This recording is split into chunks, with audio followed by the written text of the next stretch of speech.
Bueno, buenas tardes a todos y a todas las presentes. Soy Mariana Giorgetti de Fundación Coepio.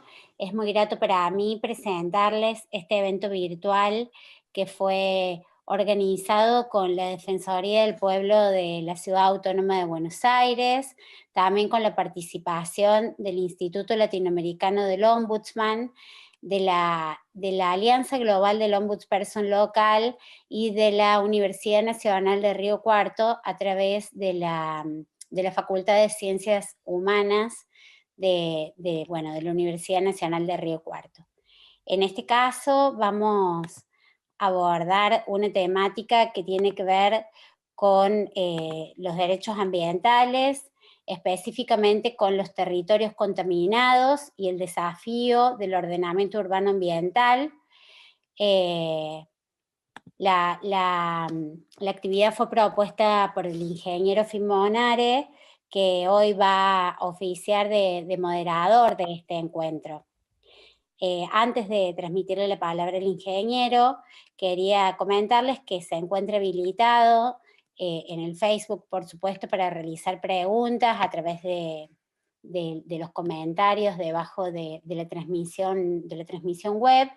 Y aquí una ventana de preguntas y respuestas para que ustedes puedan realizar directamente aquellos cuestionamientos que crean que después pueden responder los panelistas. Van a realizar una intervención cada uno y luego se va a abrir una etapa para que puedan responder preguntas. Dicho esto, les quiero presentar al ingeniero Fernando Fimonare. Es especialista en temas urbanos ambientales, es coordinador operativo del área de planeamiento y responsable del programa de seguimiento de la cuenca Matanza-Riachuelo de la Defensoría del Pueblo de la Ciudad de Buenos Aires. Te dejo la palabra, Fernando, para que puedas presentar al resto de los panelistas. Muchas gracias. Bueno, muchísimas gracias. En primer lugar, quiero agradecer a Coepio, agradecer a las otras instituciones que acabas de nombrar, Mariana, que se han comprometido en la organización de esto. Te quiero agradecer a vos, Mariana, que desde hace unos días venimos trabajando juntos y que en los últimos 3, 4 días creo que te debo haber molestado más que tus hijos hoy, como decías vos, a cada rato preguntándote cosas. Me sé muy ansioso. La parte buena sería obsesivo, pero creo que en realidad soy más ansioso que obsesivo. Así que vamos a decir las cosas por como son. Y además a los más de 250 inscriptos, que me parece que realmente nos ponen en una situación de mucha responsabilidad, dado también las expectativas que ha generado un panel que la verdad que nos ilusiona mucho en lo que puede ser hoy este webinar. Quiero hacer una pequeña introducción, no quiero tomarles tiempo a ninguno de los cuatro, porque la verdad que ellos van a poder explicar cosas mucho mejor y con mucha mayor profundidad que yo. Pero hay un tema que en general yo trato de plantear cada vez que tenemos alguna posibilidad de hacer cosas públicas, y que por más que suene muy fuerte, que es una frase que para mí es importante: la contaminación enferma y a mediano y largo plazo mata. Tenemos múltiples ejemplos en el mundo, sin ir más lejos, y en algo que nosotros, y yo particularmente desde la Defensoría tomo, bueno, el tema del plomo en sangre en los chicos en Villa Inflamable y en la Villa 2124, la aparición además ahora en la cuenca media cerca de la laguna de Rocha de glifosato, algo que no había hasta hace unos años en presencia en las aguas del Riachuelo, y es un tema que es de mucha preocupación.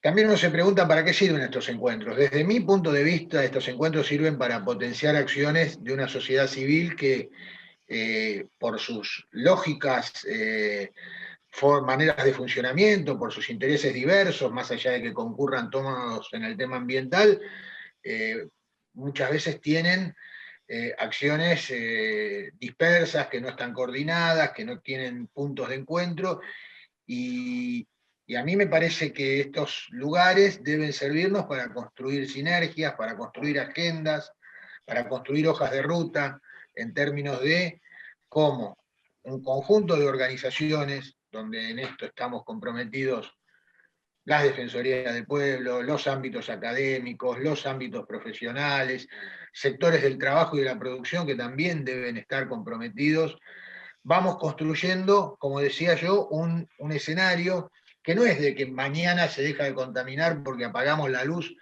y se deja de contaminar, pero sí es un escenario donde podamos ver que cada día, que cada semana, que cada mes, que cada año vayamos avanzando, vayamos alcanzando también un camino de remediación de aquellas situaciones que fueron generadas básicamente por la actividad humana. Los derechos ambientales van ganando cada vez más centralidad en lo que significa la defensa de los derechos, la defensa y la difusión de los derechos humanos, y me parece que es tarea de estos puntos de encuentro, ¿sí?, potenciar y consolidar esta situación para que de alguna manera se vayan produciendo en términos de acciones, políticas de Estado a nivel local, provinciales, nacionales, hechos que realmente nos permitan empezar a dar cuenta de este avance del cual decía. Pasado esto, voy a hacer una pequeña introducción acerca de los 4 panelistas. No voy a leer todos vuestros currículums, porque en realidad sería prácticamente un quinto panelista, yo si leyera los currículums completos de cada uno de ustedes, y le ocuparía el tiempo que realmente tienen que dedicar ustedes. Pero bueno, de Antonio Brailovsky voy a citar algunas cosas. Es licenciado en Economía Política, fue convencional constituyente de la Ciudad de Buenos Aires, fue defensor adjunto, creó la primera defensoría ambiental del mundo en la Defensoría de la Ciudad de Buenos Aires, profesor titular en universidades de Buenos Aires, Belgrano, profesor invitado en cantidad de universidades como San Martín, la Católica de Córdoba, Río Cuarto, La Matanza. Bueno, escritor de un conjunto de libros y tratados y ensayos sobre el tema ambiental. Dentro de los últimos, la historia ecológica de la Ciudad de Buenos Aires, por qué el Riachuelo se sigue contaminando. De Fabián de la Fuente, bueno, también docente de planificación urbana de la UBA, trabaja el tema de cuencas metropolitanas en Buenos Aires, es profesor de la maestría en gestión ambiental de la USAM, preside la Comisión de Planeamiento Urbano del Consejo Profesional de Arquitectura y Urbanismo, creó en la Universidad de San Martín la Unidad Académica de Arquitectura y Urbanismo y el Instituto de Arquitectura, desempeñándose como decano, ganador de premios en diferentes concursos, obtuvo reconocimientos en bienales de arquitectura, y también autor de muchos artículos y publicaciones referidos a este tema. Lucrecia, bueno, ingeniera agrónoma de la Universidad de Río Cuarto, integrante del Observatorio Socioambiental de la Defensoría del Pueblo de Río Cuarto, coordinadora de proyectos en agroecología de la Facultad de Agronomía y Veterinaria de Río Cuarto, parte del equipo de la Red Nacional de Municipios y Comunidades que fomentan la agroecología, y asesora técnica de políticas públicas en municipios de Alejandro Roca, Acequias y Hernando. Rodolfo Macera, Rolo, para mí, que al cual cada vez que hable le voy a decir Rolo, profesor de la maestría en gestión de ciudades de la UBA, arquitecto, planificador urbano, profesor investigador de la UBA, director del curso de especialización de gestión del desarrollo territorial y urbano de la Universidad de Avellaneda, y actualmente con la sencilla tarea de ser director provincial de arquitectura de la provincia de Buenos Aires. Así que bueno, nuevamente les agradezco a todos, realmente es un lujo este panel, y bueno, vamos a arrancar con Antonio, a quien le damos la palabra, sabiendo que tiene 20 minutos, en algún momento cuando falte poquito te lo avisaré por WhatsApp, Antonio, así que bueno, te escuchamos. Gracias Fernando, gracias Mariana, gracias a todos por estar juntos, por acompañarnos en este asunto. Yo voy a intentar compartir pantalla ahora con un PowerPoint, a ver cómo... si lo consigo o no lo consigo, como siempre, las grandes dudas con estos malditos aparatos.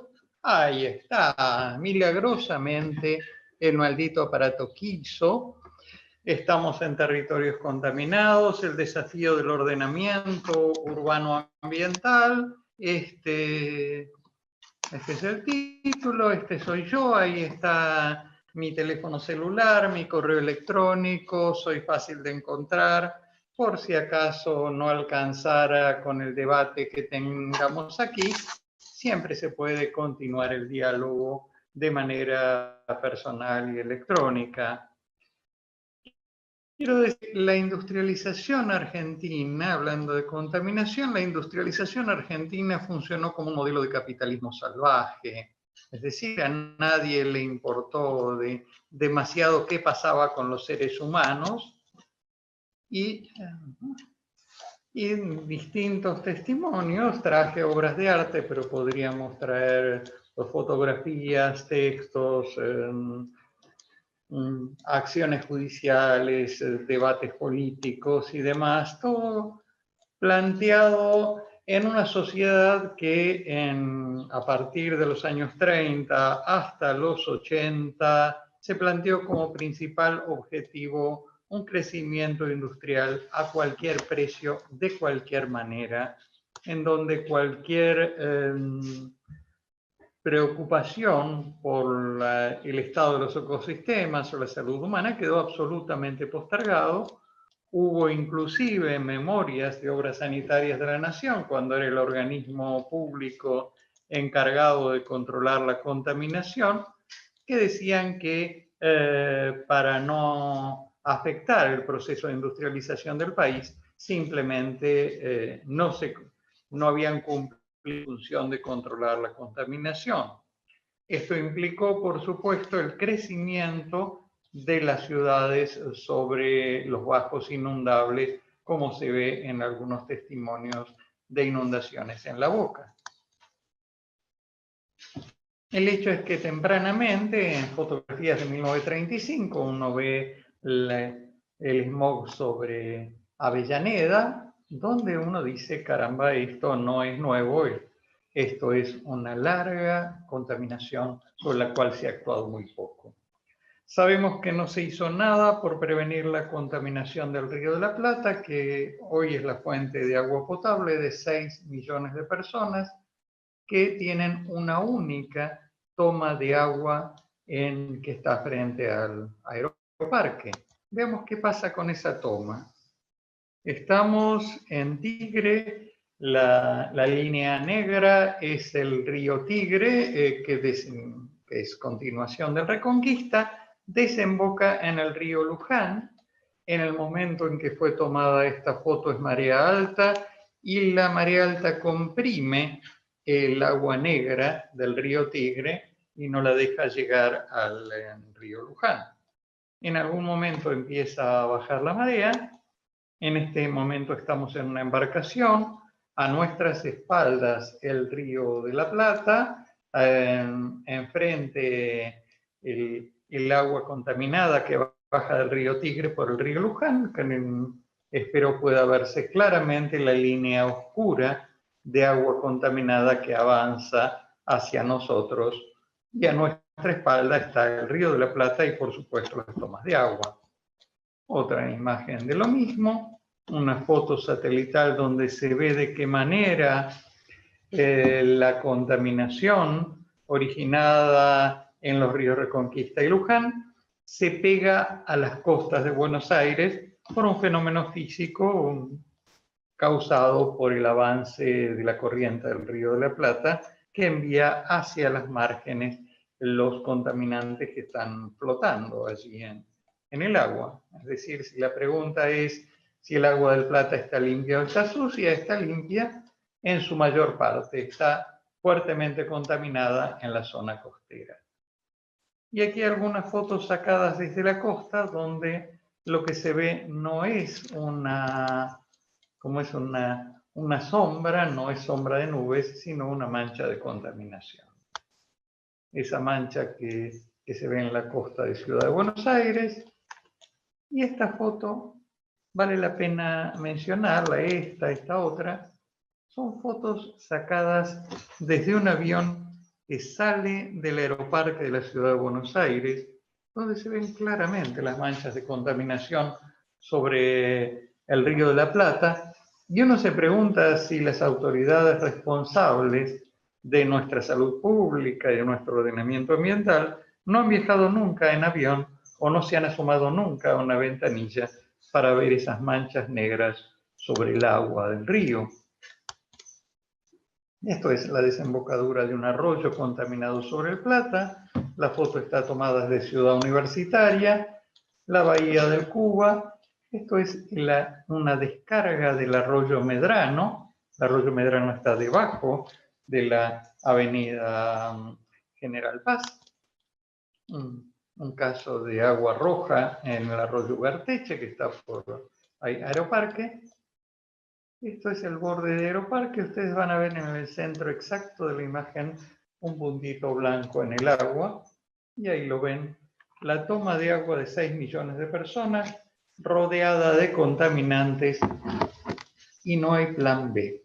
Es decir, el día en que haya algún problema, y ya hubo días en que hubo problemas, simplemente no hay plan B y alguien tiene que tomar la decisión de cortar el servicio público o enviar agua contaminada por la red. Las veces que eso ocurrió, mandaron agua contaminada por la red de servicio público sin avisar.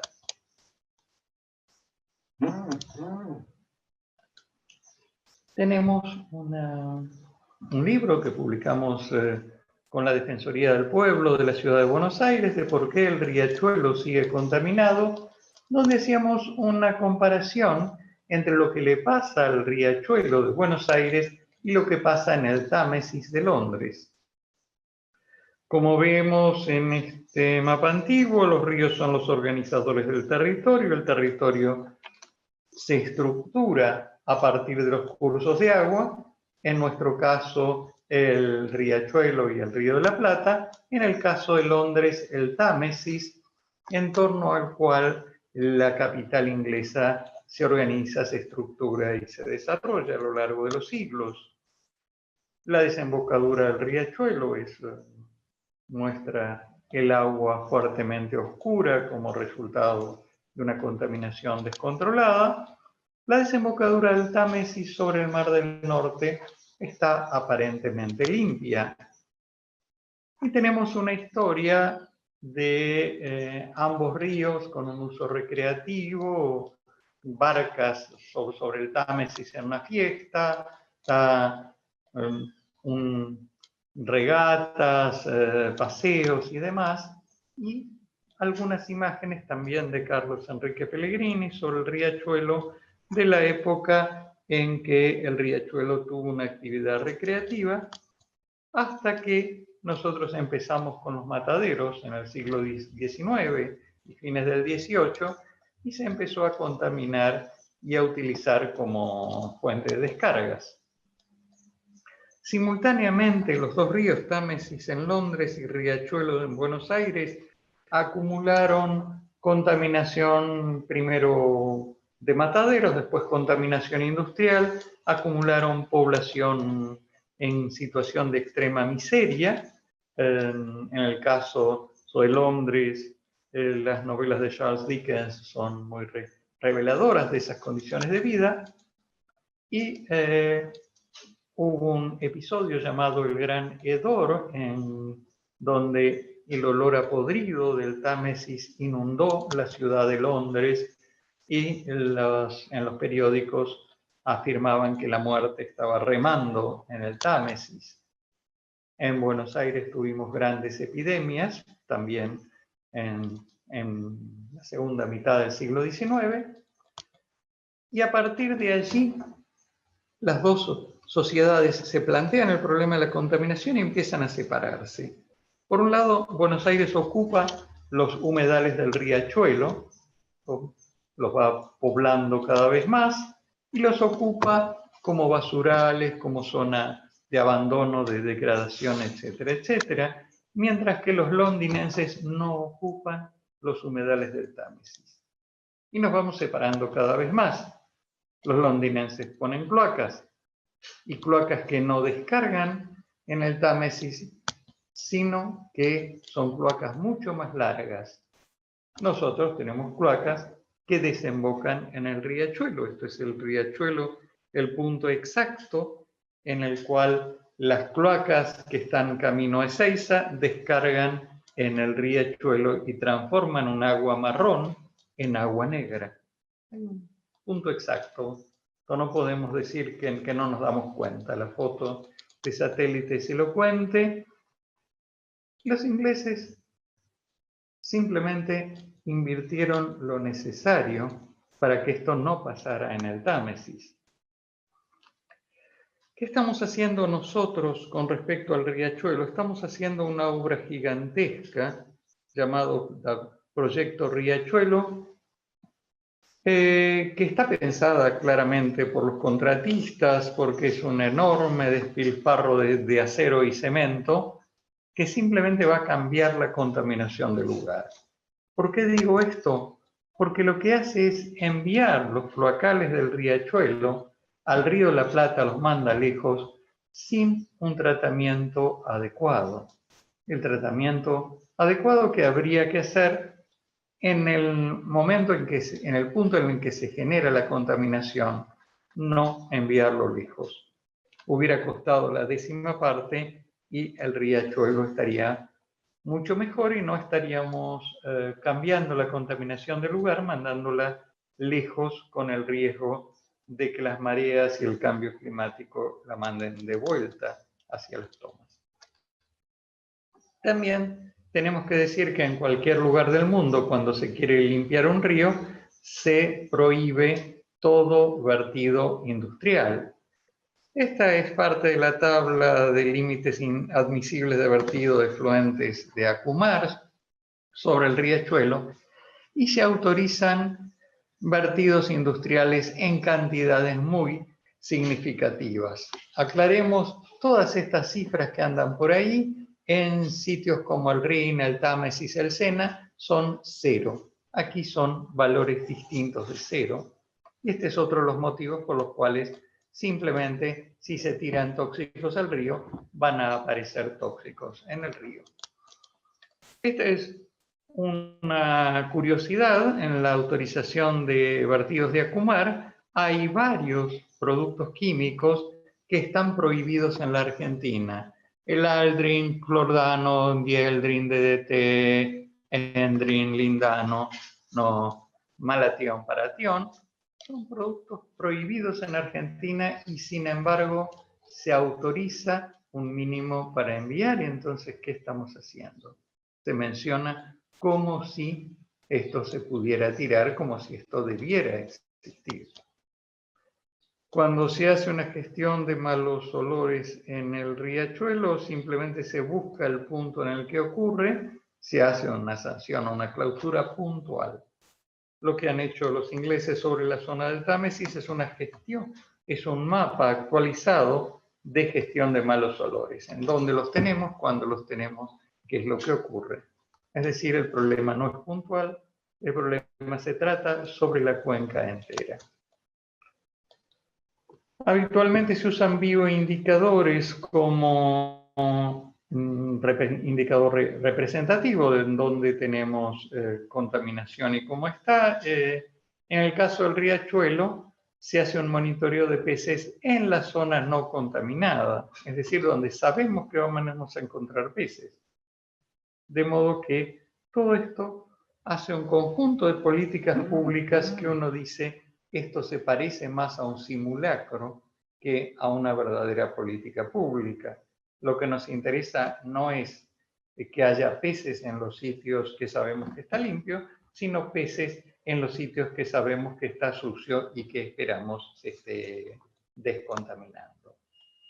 Hubo propuestas absolutamente irracionales, como una estación de aireación para ponerle oxígeno al agua del riachuelo, este oxígeno que pierde por la contaminación. Antonio, 5 minutos. Gracias. Que por suerte se frenó porque esto implicaba salpicar contaminantes sobre los vecinos. Hay un parque industrial curtidor que todavía no se terminó por la contaminación de las curtiembres, que todavía no se terminó y tenía terminado el diseño de ingeniería en 1989. Otra vez, proyectos que no se llevan a la práctica.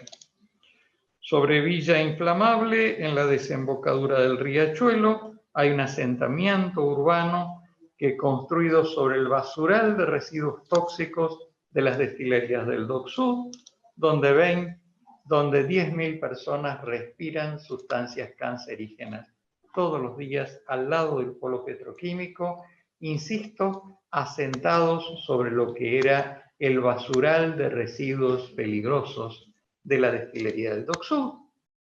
Entonces, ha habido reclamos, ha habido propuestas, pero hay un atraso. Este es un cuadro de Pío Colivadino de principios del siglo XX, donde muestra cómo se fue construyendo la contaminación, que ahora vemos los mapas con la cantidad de industrias activas contaminando sin el control necesario.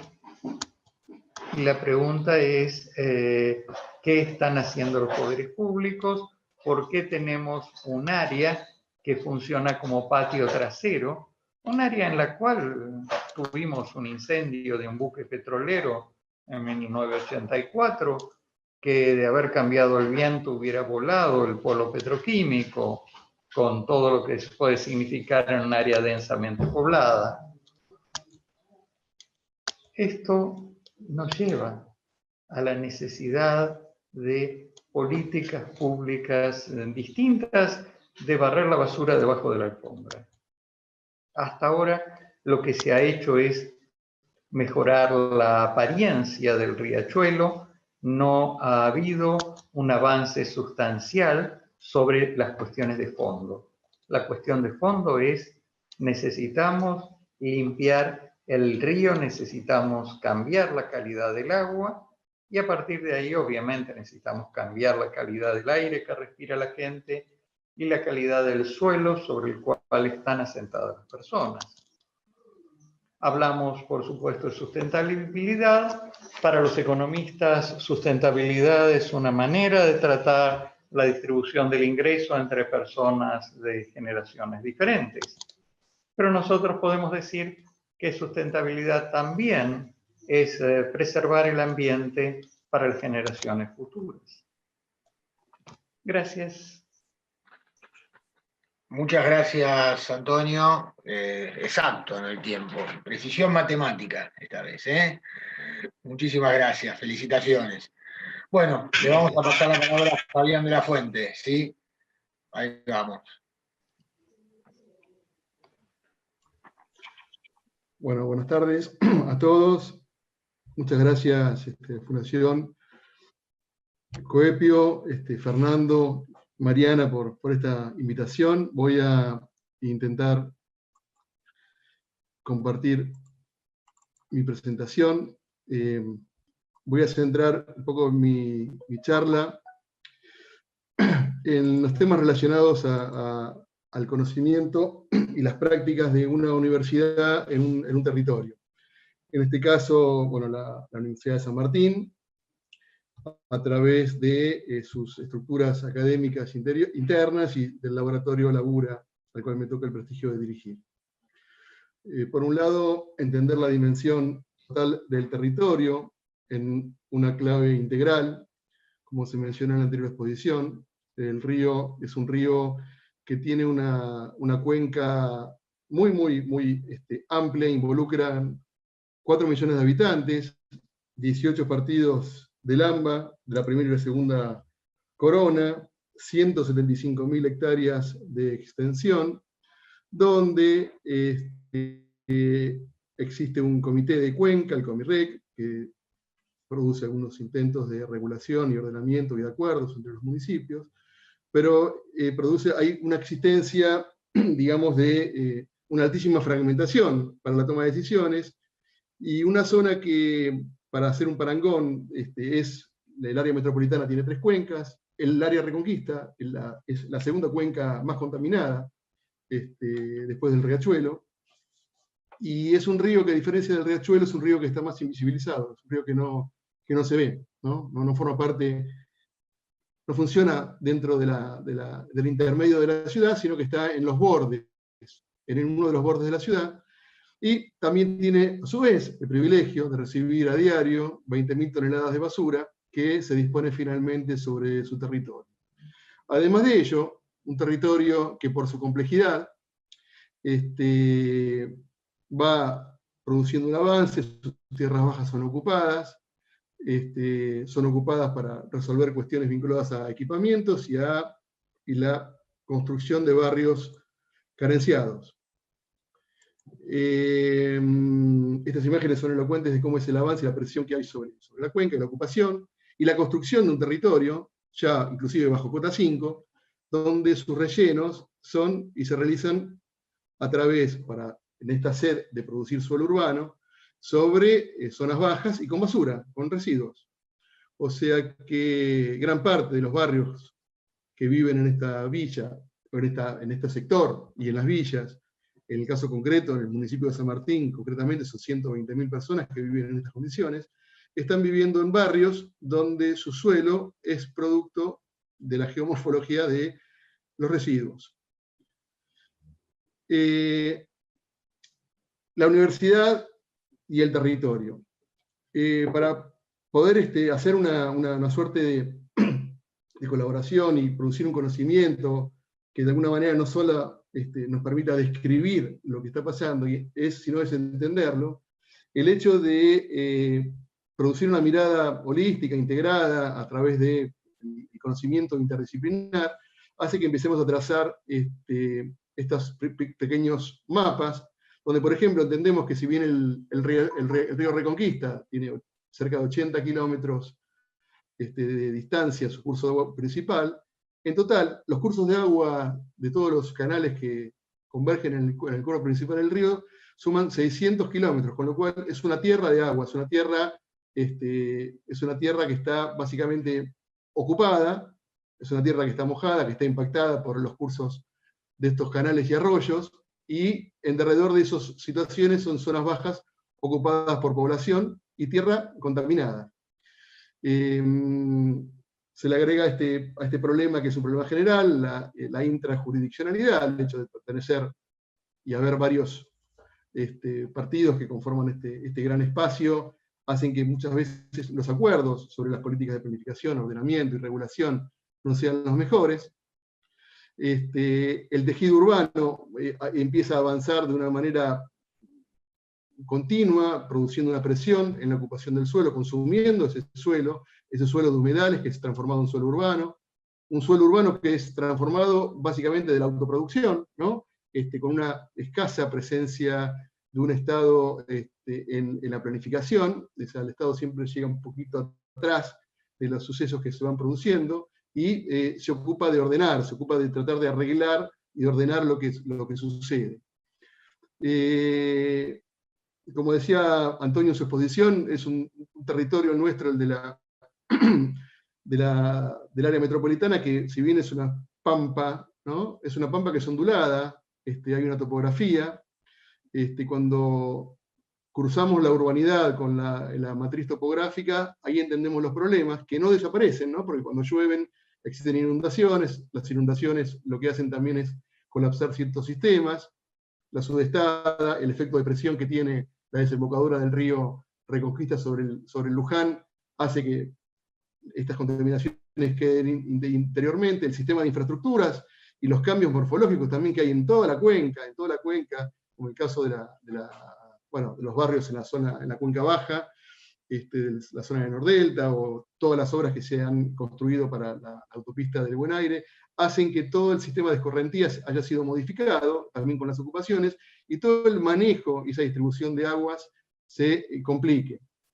Es una zona que tiene un potencial altísimo, desde el punto de vista de sus infraestructuras, trenes, autopistas, pero es una zona que no está conectada, no está vinculada, y es como la parte de atrás de la ciudad, es el borde de la ciudad, donde acomodamos todo lo que no nos gusta tener en el centro de la ciudad. En ese caso, lo que conté de la basura, etc. etc. Donde nos encontramos con situaciones parecidas a estas, que son basurales clandestinos, donde la acumulación de residuos y la vida y la urbanidad en estos sectores tienen estas texturas, donde hay una economía de la sociedad que está basada en la recuperación y en básicamente la subsistencia de la basura como mercancía, en el reciclaje,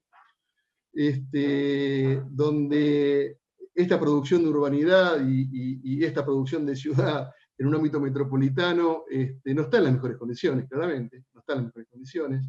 Estos suelos son contaminantes. Aquí en la foto de arriba a la derecha van a ver cómo en esa desagüe pluvial, que supuestamente es un desagüe para aguas limpias, aguas de lluvia, estamos viendo estas líneas de contaminación, con lo cual tanto la provisión de agua, que es totalmente informal, como la provisión del sistema cloacal no existe por otro lado.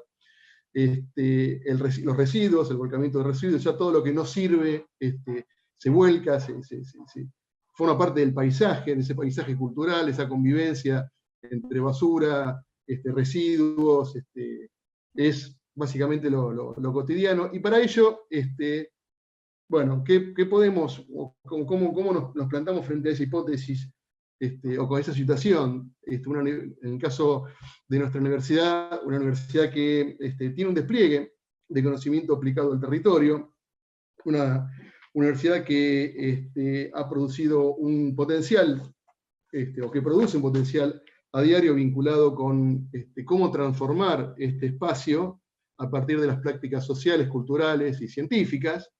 Y voy a citar muy brevemente algunos de los proyectos más importantes que hoy por hoy tienen incidencia en el espacio de la cuenca, y abordan tanto las variables científicas, sociales o infraestructurales. La universidad tiene un espacio de formación, un colegio secundario, en el centro, pegadito al Buen Aire, en el medio del asentamiento, donde asisten a diario cerca de 300 estudiantes, ¿no? Por otro lado, desde el área de la Escuela de Humanidades se formalizó lo que se llama un observatorio ambiental, donde hay una confluencia de 3 actores, de la Escuela de Ciencias Políticas, del 3IA de Investigación Ingeniería Ambiental y de Humanidades. Aparece este dispositivo de acuerdos y de toma de conciencia sobre la situación ambiental y socioambiental de la cuenca. Esto radicado en una escuela, en un colegio primario y en un colegio secundario. Por otro lado, aparece el Instituto de Investigaciones Ambientales trabajando en la caracterización de la ecotoxicidad del río Reconquista, básicamente entendiendo esta situación de variabilidad que hay en la biodiversidad y en los anfibios, en el vehículo del agua, y estas modificaciones que se están presentando a diario, y es advertir frente a estos resultados de bioensayos de toxicidad con estadios tempranos del ciclo de vida del anfibio autóctono, para entender también cómo es el nivel de degradación que tiene el cuerpo de agua del río Reconquista. Este observatorio ambiental que comenté algo tiene una incidencia muy fuerte en todo lo que tiene que ver con la estructura social y productiva del barrio Carcova, promoviendo un sistema de monitoreos también del agua, del aire, promoviendo algunos planes de remediaciones parciales, al menos para que la contaminación la resolvamos desde el lugar y no desde afuera, o sea que también que haya un sentido social de entender que ese territorio hay que cuidarlo y hay que protegerlo que también otros no lo contaminen. Por otro lado, también hay un proyecto vinculado también a la evaluación de la calidad de las aguas y los sedimentos en la cuenca media del río Reconquista, que se desarrolló y se validó un modelo conceptual receptor de la contaminación para implementarlo en un plan de monitoreo de agua.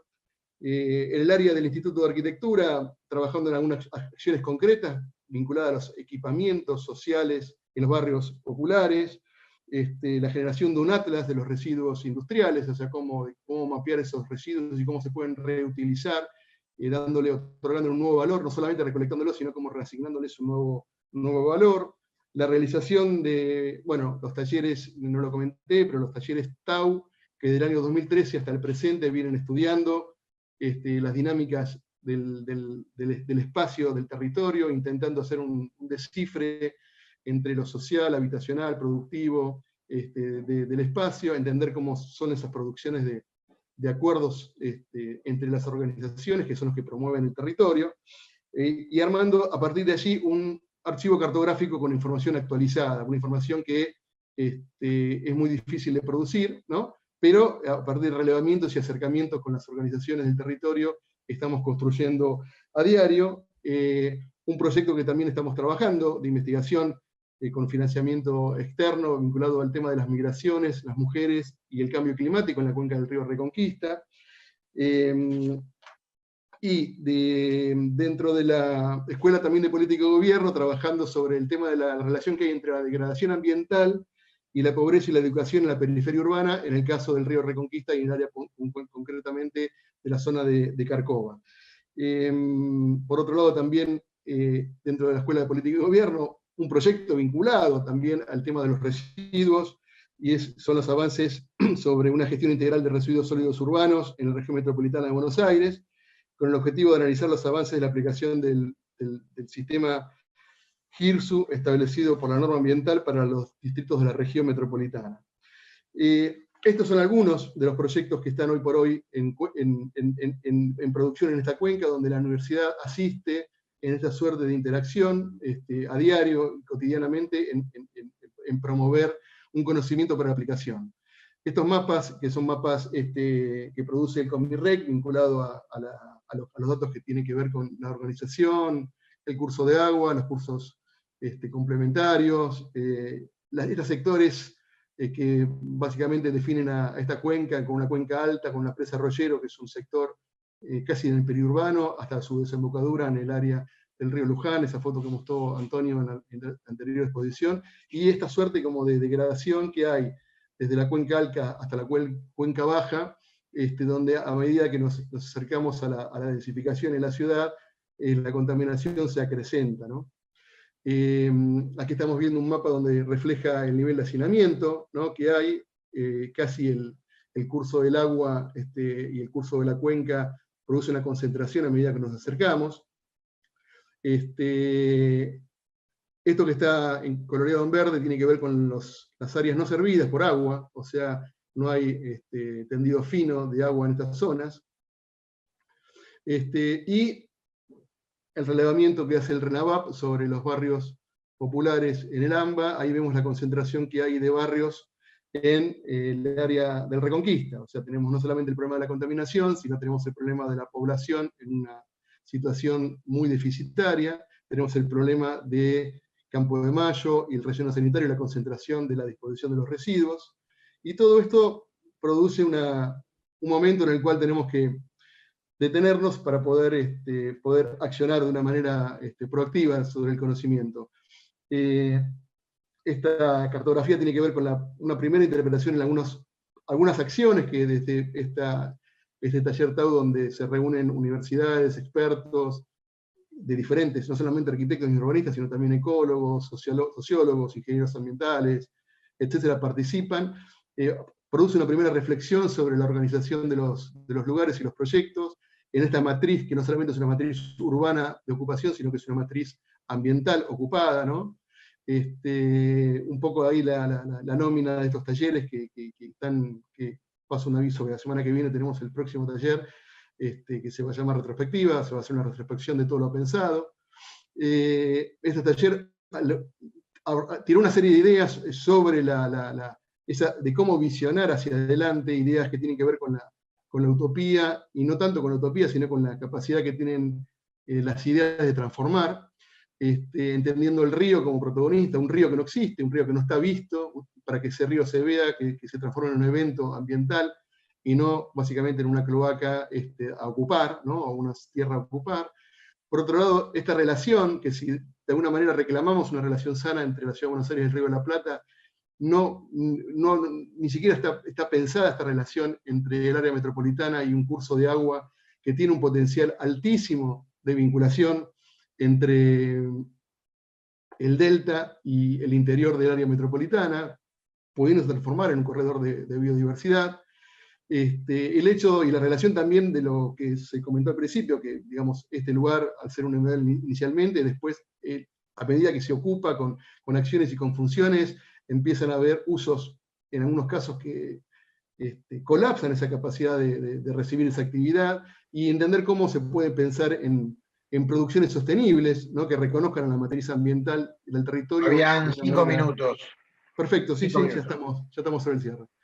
Y por otro lado, entender también que todos estos productos, todo esto es resultado de tener una altísima fragmentación de actores que tienen diferentes niveles de incidencia, y esta suerte de entender a una suerte de pacto o de acuerdo donde existan agendas comunes que puedan propiciar al menos una visión en el mediano plazo como una política. Algunos mapas vinculados a la construcción y al relevamiento de la estructura, de un sector de la estructura urbana. Este es el caso de San Martín y cómo están los barrios organizados y la no intraconectividad que hay entre estos barrios. Por otro lado, un mapeo concienzudo respecto de la ocupación, las curvas de nivel, y al menos aquí Norte 3, que inicialmente se esperaba que tuviese una cota de 6 metros de altura, y hoy está superando los 30 metros de altura, no sé, el volcamiento de residuos sobre un sector de Campo de Mayo. Bueno, detalles. El estudio de los bordes, las formas, las infraestructuras, nos permite tener como un conocimiento más para poder avanzar. Ahora, a la hora de pensar, me parece, de pensar y de proponer desde el ambiente y del paisaje, y el paisaje no como una cuestión lúdica, y sí una cuestión a recuperar, del mismo modo que se mostró en la anterior exposición esas pinturas de Pío Colibadino o de Pellegrini, etcétera, donde el río formaba parte de la escena. Este paisaje es un paisaje que hoy por hoy está degradado, y la construcción de este paisaje al lado del ambiente impone algunas visiones. Para ello, avanzar en un acuerdo urbano-ambiental entre actores territoriales que posibiliten un paisaje equilibrado entre actividades, infraestructuras, prácticas y ambiente en la cuenca, en referencia a soluciones basadas en la naturaleza, y ello como una estrategia participativa de gobernanza hacia adelante. Por otro lado, desde lo productivo, esta suerte de entender las áreas, la industria, la producción de industrias y residuos que posibiliten la generación de valor, ¿no? En lo social, y reasignar este potencial productivo respecto a la educación, y el poder que tiene la educación y la universidad en la cualificación de los recursos humanos. Desde la habitabilidad, tratar de entender cómo las infraestructuras y el espacio público y las redes tienen que estar presentes, y se tienen que hacer presentes en este nivel de problemática que tiene el territorio, y para ello repensar también inclusive los estilos, ¿no? Esto del lote con la casa, es un estilo que no resiste la densificación. Tenemos que pensar en modelos que avancen un poco más sobre ello y que no colaboren a seguir contaminando los territorios y ocupándolos. Desde la movilidad, trabajar sobre la intramovilidad y el relacionamiento de estos sectores que están postergados respecto de la ciudad. El tema de la gobernanza es entender cómo forman las redes, cómo se conforman las redes que son las productoras de territorialidad, y allí establecer estos acuerdos. Y de alguna manera producir, como digo yo en esta filmina, una mirada reactiva, ¿no? A partir del conocimiento territorial. Algunas preguntas para cerrar. Bueno, ¿cómo se consolidará este escenario ambiental y urbano atendiendo las características territoriales, la extensión, la desigualdad, la basura, la contaminación, la desconexión, la inaccesibilidad y un Estado no muy presente? ¿Qué procesos de reconfiguración de prácticas y procesos, importante, prácticas y procesos, harán posible que este territorio sea parte de una urbanidad que dé posibilidades y no restricciones, como sucede ahora? ¿Acaso el río y su paisaje y sus espacios encierran posibilidades no interpretadas, propiciando en la cuenca una oportunidad de constituirse en un corredor regional ambiental que vincule el área metropolitana con el delta? Pensar estas posibilidades nos permite empezar a pensar y actuar de una manera ordenada en una planificación, reconociendo esta situación actual, pero también pasando a estos paisajes, que pueden ser estos paisajes productivos que incluyen el ordenamiento y la ocupación de una manera organizada del espacio, y por otro lado, visionar como en su momento, esta imagen siempre me gusta colocarla, ya en los años 50, donde aparecía el proyecto de una visión hacia adelante, cómo mirar hacia adelante el espacio, sin de alguna manera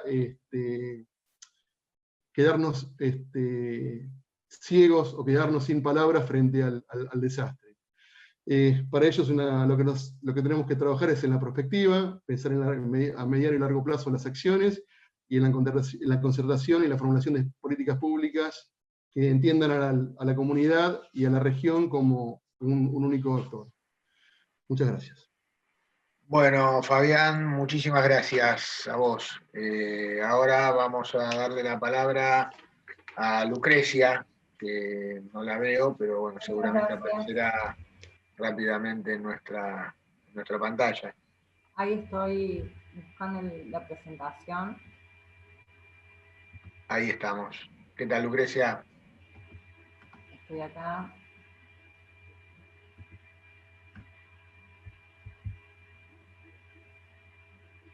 Te escuchamos.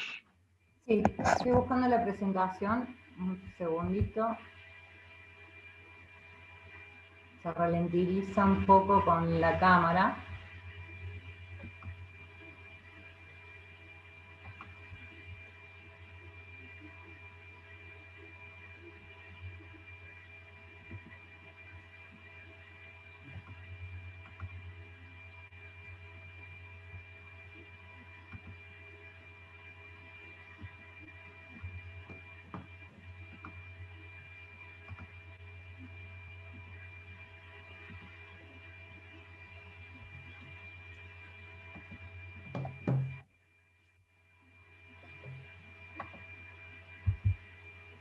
Bueno, mientras tanto, les quiero recordar a todos que pueden hacer las preguntas a través del chat en el Facebook y también a través de la ventana preguntas y respuestas que se encuentra aquí en el Zoom.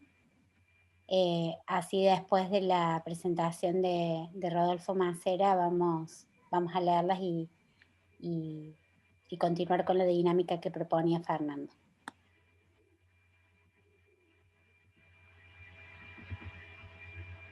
Ahí está. Le pido disculpas. ¿Se puede ver?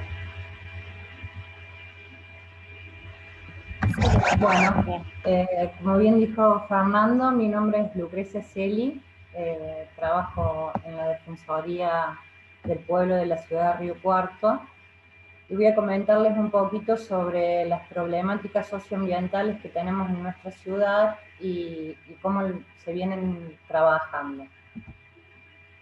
Bueno, para comenzar, son imágenes del Google Earth de un sector, el sector norte de la ciudad de Río Cuarto, en lo que era el sector del periurbano.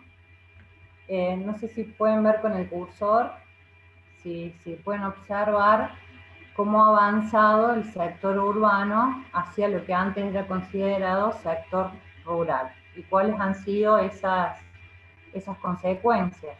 Como bien sabemos, las problemáticas del sector rural hacia el sector urbano principalmente son las aplicaciones de los productos agroquímicos que se utilizan para la producción, como así también el excesivo uso de fertilizantes en el suelo, que luego se traduce en contaminación de agua. Otra de las problemáticas que se ha observado en los sectores de periurbano es la disposición de los bidones de los productos fitosanitarios. Estas son imágenes de la localidad de la región nuestra, en un radio a 100 kilómetros de la ciudad de Río Cuarto. Y podemos también apreciar que también tenemos las mismas problemáticas, a excepción de algunas zonas, que es más de la zona sur de nuestra provincia. Son suelos mal drenados, que se llaman, es decir, que durante un tiempo tienen lagunas que pueden ser temporales o permanentes. Y cómo en esas localidades y en esos suelos se han dispuesto a realizar loteos. ¿Cuál es la principal problemática también que esto conlleva? Como lo urbano va creciendo sobre las áreas que antes eran consideradas rurales, podríamos ver y pensar de que los conflictos, en vez de solucionarse, se siguen trasladando hacia otras áreas. Es decir, no tenían una solución, o hasta el momento, en su mayoría, en estas localidades, tampoco tienen una solución. Bueno, ¿cuáles problemáticas? Esta es acá en la ciudad de Río Cuarto, sobre la ruta 8, el problema que trae y conlleva todo lo que es la deforestación por el avance de estas superficies productivas, lleva a la erosión hídrica de los suelos. Esto también se está observando ahora en estos meses en las zonas dentro de la provincia, en las zonas que han sufrido incendio, debido a que son suelos que han quedado sin cobertura vegetal, el agua de lluvia no tiene posibilidad de infiltrar, entonces hace que haya mayor velocidad de escurrimiento de agua y eso arrastra todas las partículas y cenizas hacia las zonas más bajas, ocasionando también contaminación de las aguas de los ríos. Otro problema que también nosotros observamos mucho en nuestra región, y esto también es como problemáticas en cadenas, debido también a la deforestación y a la poca permeabilidad que tienen los suelos, es las situaciones de inundaciones en algunas localidades. Y la urbanización en esas zonas que tienen inconvenientes con el tema de las inundaciones. Bueno, y como dije anteriormente, los residuos, digamos, que quedan de las aplicaciones de agroquímicos.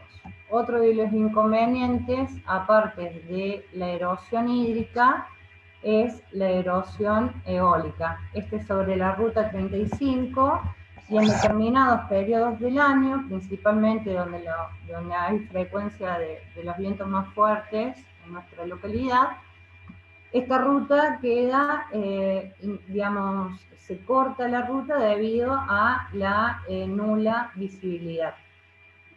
Bueno, todos estos problemas, como ya hemos discutido anteriormente y conocemos, trae consecuencias, principalmente el daño en la salud, la pérdida de la soberanía alimentaria, la malnutrición, pérdida en la biodiversidad, todo lo que sufre la provincia nuestra, al igual que otra provincia, que es la deforestación de los bosques nativos y conflictos socioambientales.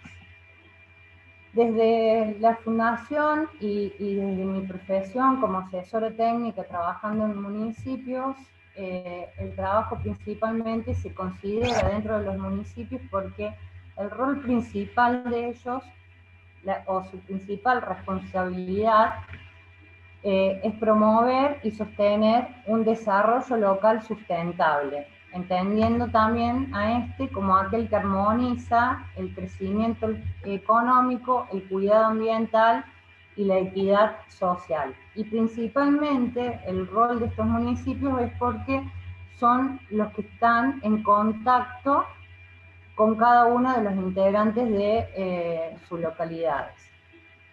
Entonces, la pregunta es, ¿por qué es necesario contar con un marco de planificación? Principalmente, bueno, porque como pueden leer ustedes, señala el rumbo y las características del modelo de desarrollo que se busca, porque también articula y coordina las diferentes acciones que se tienen sobre el territorio, da respuesta a los problemas y conflictos y desarrolla las potencialidades de los mismos. Entonces, bueno, esto como para comentar las principales acciones de trabajo en las que venimos trabajando en distintas localidades, es la elaboración fue en primera instancia la elaboración de un plan de forestación urbana. Estas localidades eran muy escasos la forestación urbana, digamos, el arbolado público, eran especies muy viejas y especies con determinadas dificultades. Y en algunos casos prácticamente era escasa el número de árboles en las vías públicas. Entonces lo que se decidió fue elaborar un plan de forestación urbana que contenga la utilización de las especies nativas y vaya paulatinamente eliminando el uso de especies exóticas en la vía pública. No solamente por una cuestión de empoderarnos de la identidad de estas localidades, digamos, al hacer uso de las especies nativas, sino también porque muchas de las especies exóticas que se estaban utilizando producen daños en la salud. Ejemplo de ello, bueno, es el siempre verde, que produce alergias y demás. Otra de las cuestiones que se vienen trabajando desde los municipios es el desarrollo de las economías urbanas, sostenibles, dinámicas y eficientes, que incluyen la totalidad de los habitantes, proveyendo de trabajo decente y seguro, articulando las distintas capacidades productivas regionales. En este caso se viene trabajando con los productores, algunos de los productores que se encuentran en las zonas del periurbano. Y acá me detengo un poco porque como el principal problema de nuestra región es más que todo el conflicto socioambiental, era el uso de productos fitosanitarios y el avance de lo urbano sobre las zonas rurales, lo que se veía era que al productor no le quedaban opciones más que lotear sus establecimientos. Entonces, desde distintas instituciones es armar tecnologías, digamos, no solamente de insumos, sino de saberes para que estos productores tengan alternativas de producción en esa zona. Y ver también de qué forma esas producciones que quedan en los periurbanos abastezcan a esas localidades. Bueno, otra de las principales acciones de trabajo es lograr zonas de resguardo libre de plaguicidas que permitan proteger la salud de la población y de los alimentos, y con esto también es crear barreras físicas que dividan lo rural de lo urbano, ¿no? En estas zonas y las principales imágenes que les mostré, como podían ver, prácticamente no hay forestaciones en los ejidos urbanos. Bueno, esto de propender hacia la agroecología, porque creemos que es una forma o un camino hacia la soberanía alimentaria, ¿no? Siempre apoyando los derechos de cada uno de los ciudadanos, que es principalmente el derecho al ambiente y el derecho a la alimentación, y creemos que esa es una de las formas de poder defender esos derechos. Bueno, esto también, otra de las acciones, colaborar con el desarrollo de políticas públicas para garantizar el derecho humano a la salud, como dijimos anteriormente, a vivir en un ambiente sano, con el agua potable y una alimentación adecuada, y fomentar la agricultura agroecológica. Con esto se trabaja con todas las instituciones educativas también, los colegios de cada una de las localidades, para que sea un trabajo, digamos, generando una fuerza social que incentive a estas decisiones y a estas políticas en defensa de esos derechos, ¿no? Bueno, muchas gracias. Bueno, muchas gracias, Lucrecia. Bueno, ahora le damos la palabra a Rodolfo Macera. Te escuchamos, Rolo.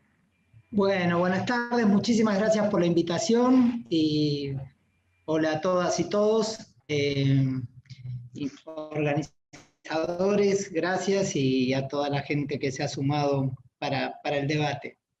Yo creo que la oportunidad de esta pandemia que azota a la humanidad ha desnudado otra pandemia.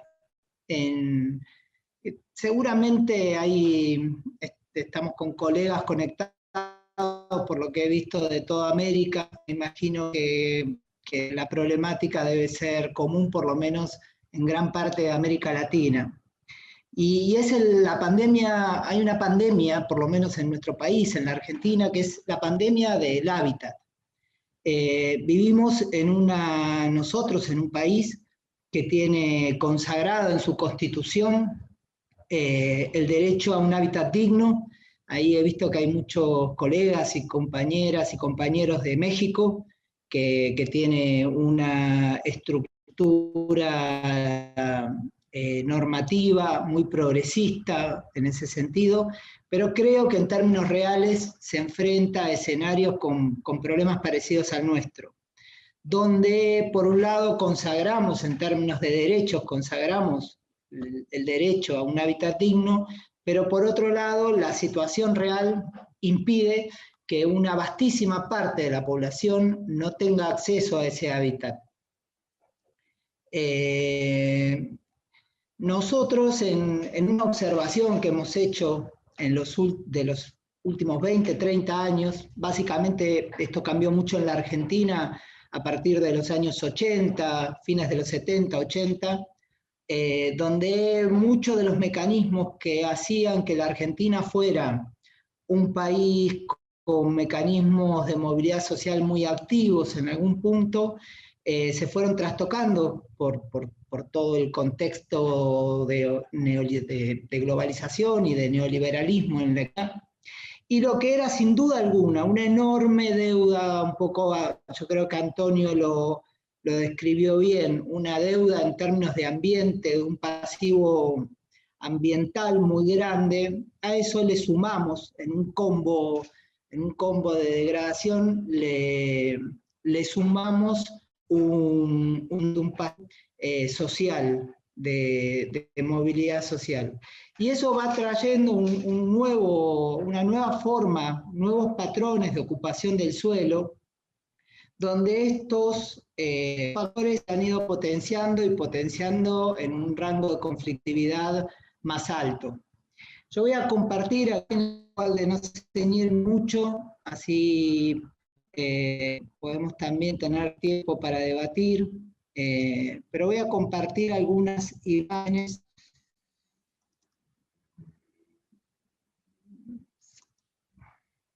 sobre cuáles han sido los patrones básicos que podemos verificar que ha tenido la expansión del área metropolitana de Buenos Aires. Y yo diría que hay tres patrones, básicamente, que los vamos a ir viendo.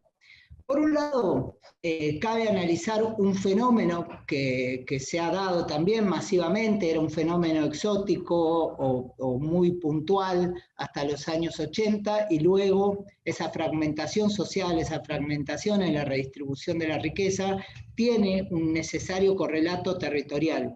Y entonces vemos en este mapa cómo en color gris se empiezan a ver las ocupaciones, la mayoría de ellas arriba de humedales, con alteración del paisaje natural, con alteración de los cursos naturales de escurrimiento de las aguas.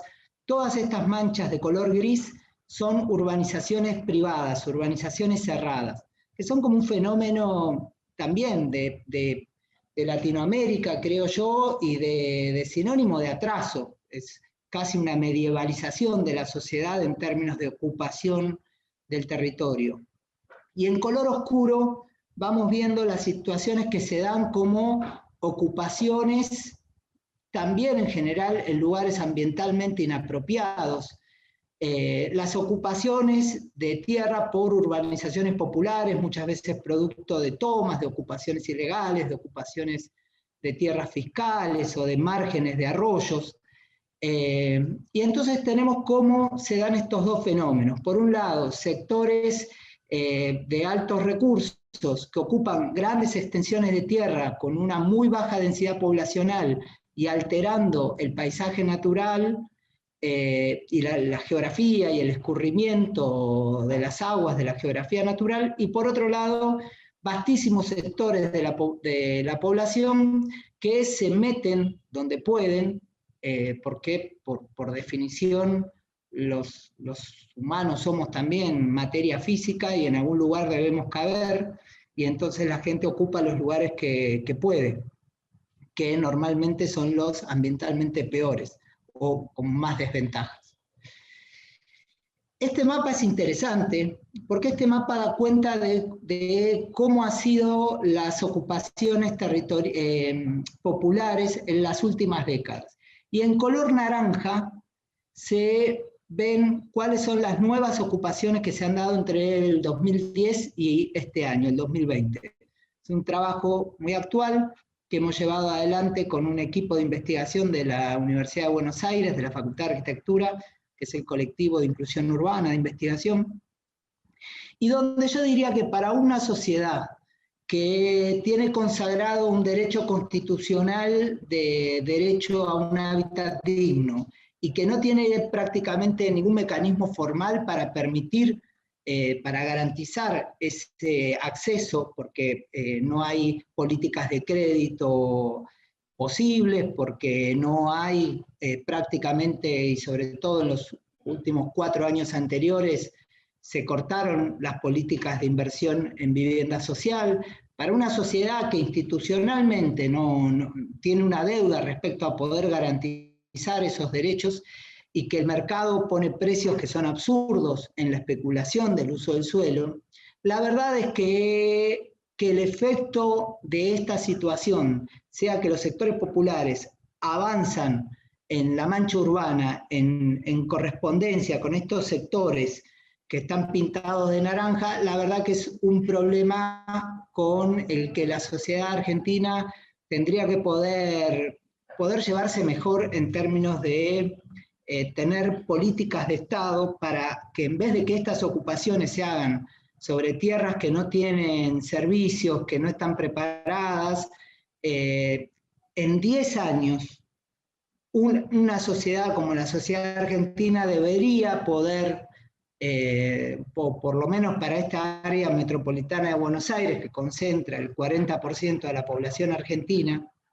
tendría que tener herramientas para que esto sea una política planificada, no conflictiva, y que se pudiera hacer de modo tal que la gente no ocupara lugares que ambientalmente sean inconvenientes, tanto para el medio ambiente como para la salud de las personas que se ponen en juego en estas situaciones. Esta cuenca, para los que son colegas de otros países de Latinoamérica, esta cuenca donde se ven muchas ocupaciones informales, es la cuenca del Matanza-Riachuelo, que ocupa un poco el trabajo principal de Fernando, y sobre el que también mencionó Elio en su presentación.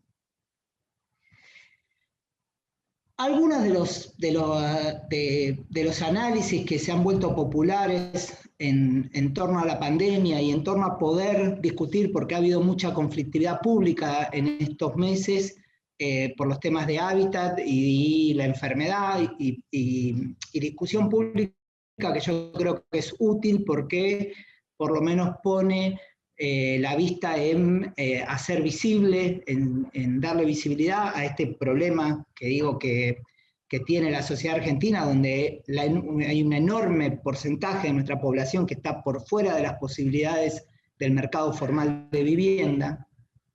Algunas de las discusiones que se han dado han planteado la necesidad de desconcentrar este gran monstruo de centralidad de población, que es el área metropolitana de Buenos Aires, tratando de descomprimir población, descentralizar población y llevarlas hacia otros territorios que estuvieran menos densamente poblados.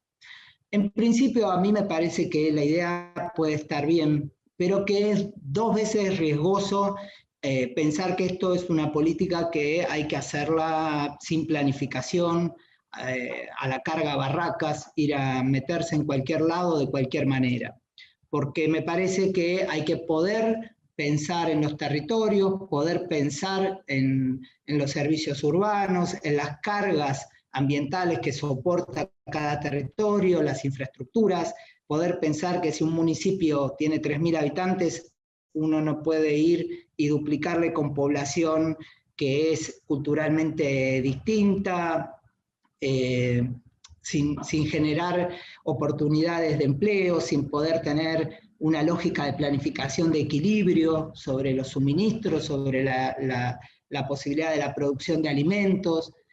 Digamos que la idea puede estar bien, creo que yo de hecho adhiero a esa idea de poder descentralizar este gran monstruo, o por lo menos pensar en descentralizar a futuro la tendencia de crecimiento que es de más o menos 1 millón de habitantes cada 10 años, tratar de más, de un 1% cada año, y entonces tratar de que este crecimiento que se pueda desconcentrar para que no se produzca en torno a la expansión o a la concentración, lo que Abramo, el brasilero, llama la ciudad confusa, donde se compacta más, ya sea por los sectores populares o por los sectores de altos recursos, se compacta más en el centro y se vuelve difusa tanto por los ricos como por los pobres, se vuelve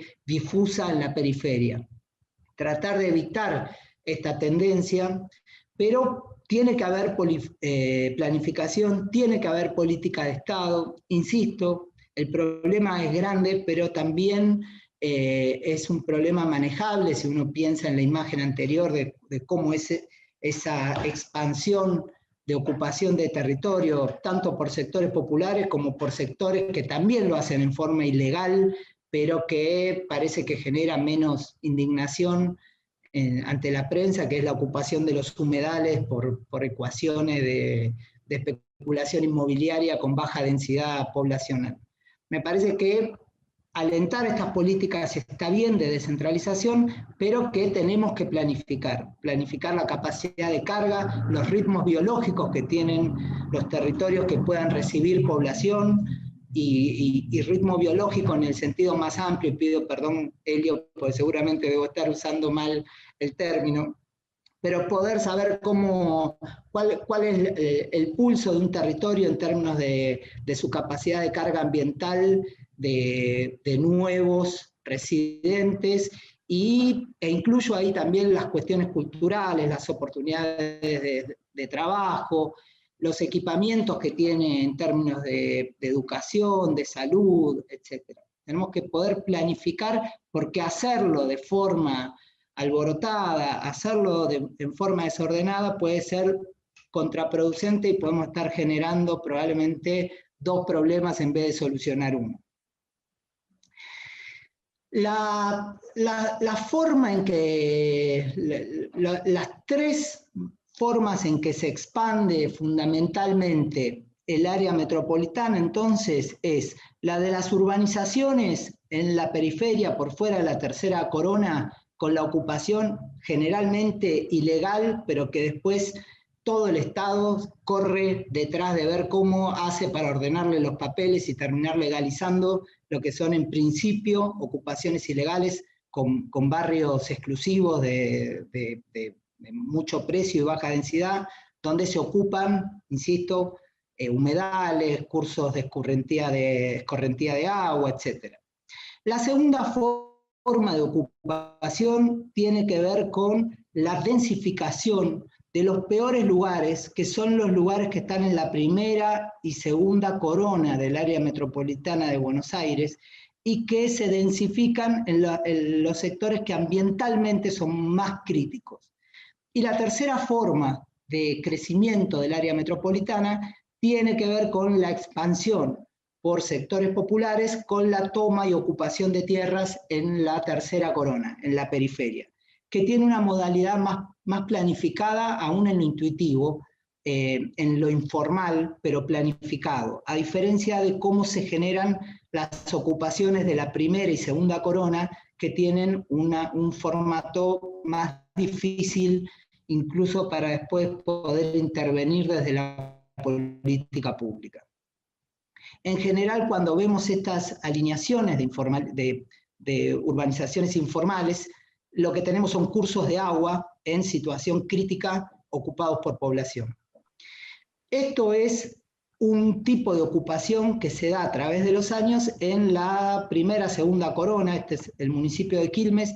Esto es un macizo que es el barrio, una ocupación que es el Papa Francisco. Este es el arroyo San Francisco, el arroyo Las Piedras, y este es el arroyo San Francisco.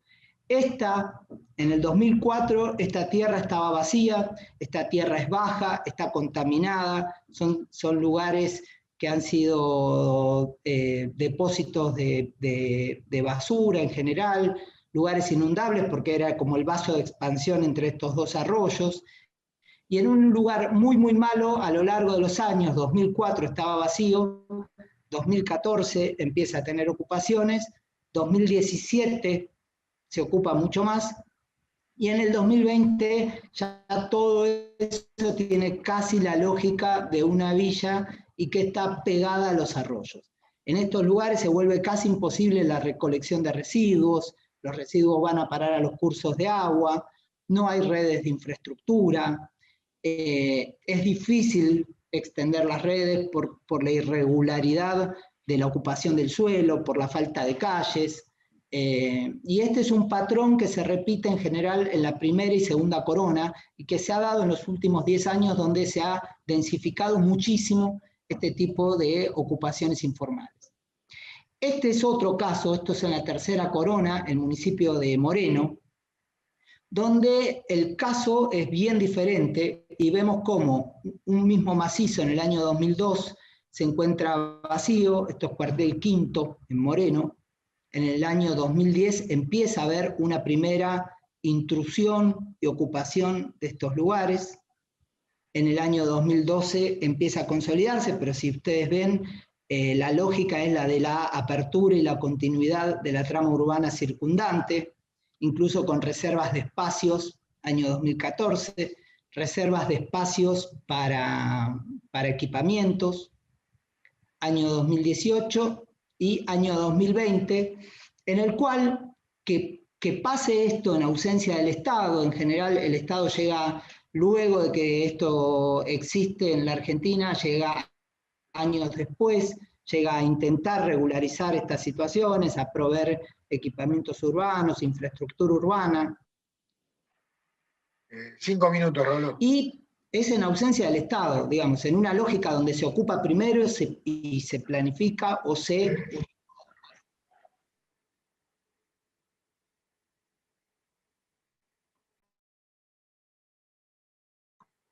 No se está escuchando. A diferencia de Tigre, donde vemos cómo en urbanización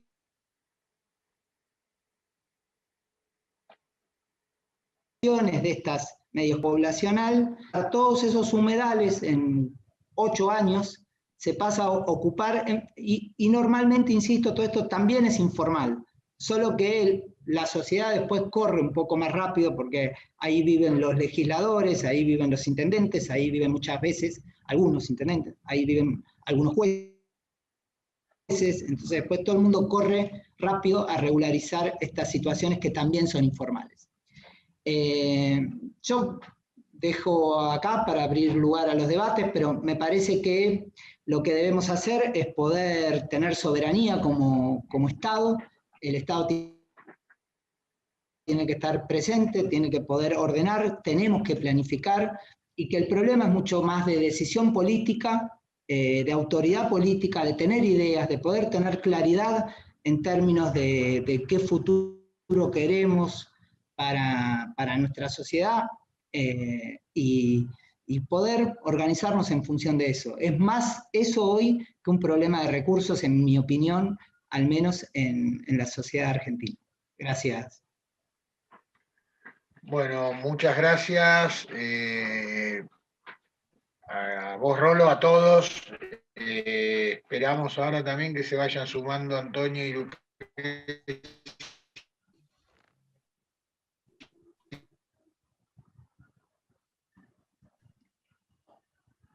que que han salido de la pantalla. Disculpen, Espero que se nos se corta la conecten. señal. Tenemos un comentario. Un poco cuando estábamos armando esto con Mariana, nos pareció un poco ambicioso Perdón, Fernando, se te el envío escucha muy mal. de ordenación Fernando, ¿cómo? disculpa Fernando, se te corta la señal, se ve que no se te escucha bien.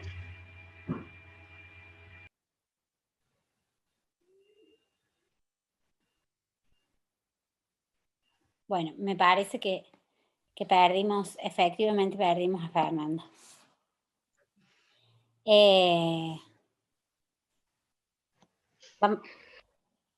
Vamos a esperar un ratito que se conecte. Mientras tanto, les recuerdo a todos que pueden hacer las preguntas a través del chat, tanto del Facebook como del Zoom. Ya tenemos algunas preguntas. Una de las preguntas es de... ¿No se conectó, Fernando? Todavía, ahí está. Ahí está conectado. Por ahí, Fernando, te sugiero que apagues la cámara, así podemos escuchar bien el audio.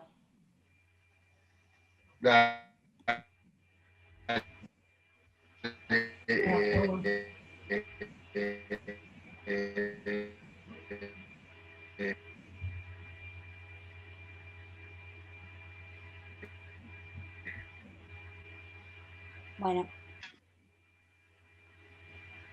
La verdad que se dificulta.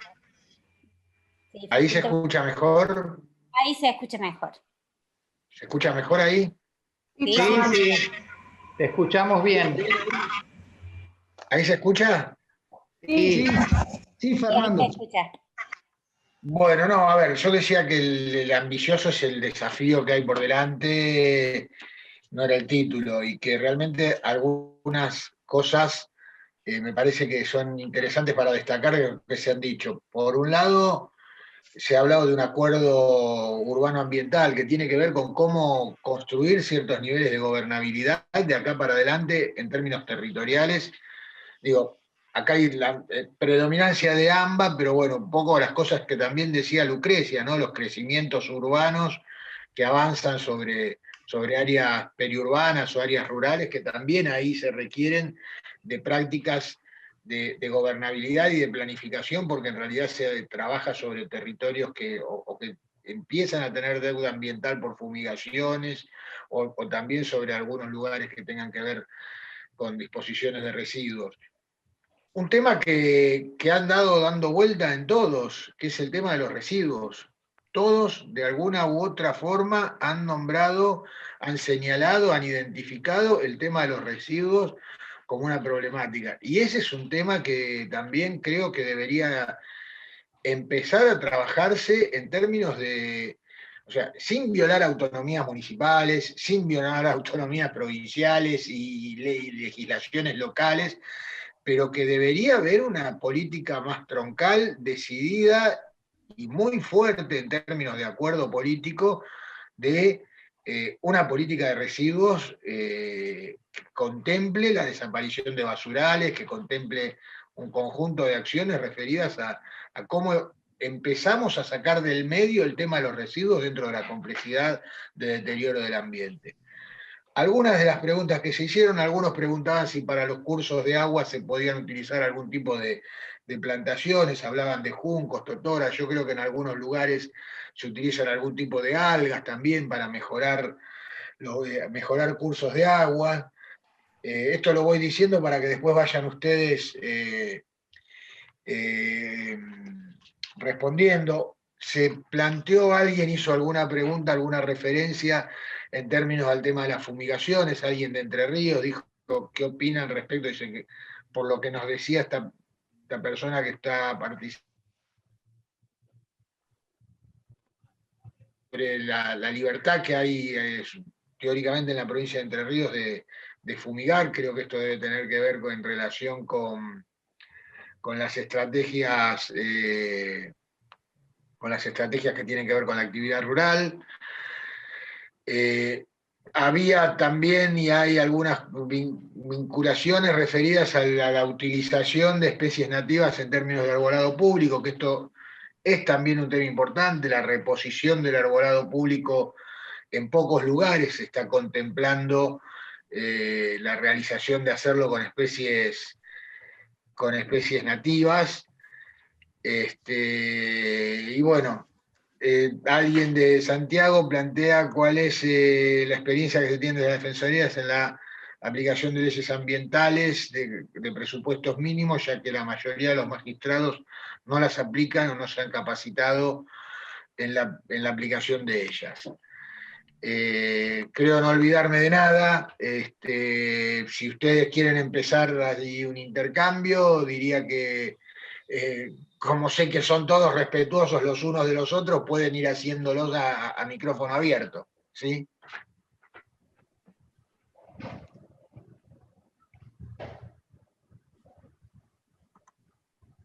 No sé quién quiere empezar. Podrían comenzar por el mismo orden en el que expusieron, así no se lío.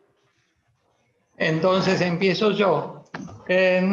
Un par de comentarios por alguna cosa que dijo Fernando y alguna que apareció en el chateo. Por un lado, aparece una pregunta o un comentario de volver a pensar el traslado de la capital hacia algún otro lugar. Puede ser, pero definitivamente no a Viedma.